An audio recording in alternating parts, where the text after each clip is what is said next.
Sipag na bata, oh. Siya po nag-uurong ngayon. Kasi yung ate daw niya, tamad. Mga idol. Ayun, oh. Yun po yung gagayahin nyo. Yung mga, kung sino po yung may anak na ganito kalit, eh, pag-urungin nyo na rin, mga idol. Ayun, oh. Ngiti nga, May. May. Ngiti. Ay, yan po, ah.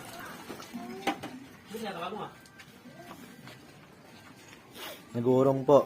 Pero ito yung nanay. Inaalagaan po yung kanyang kapatid. Kasi ito po yung bunso.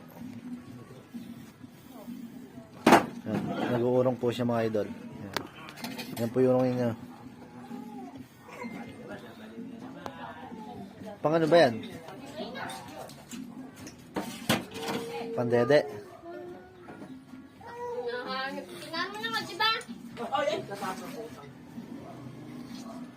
Yan yung ate, oh. Palaro-laro lang, tamad.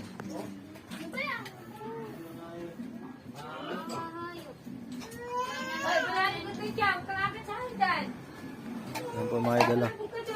Yan po yung gagayahin nyo, ah. Shoutout nga pala sa bata na to. Ano pangalan mo? May Mercado. Yan.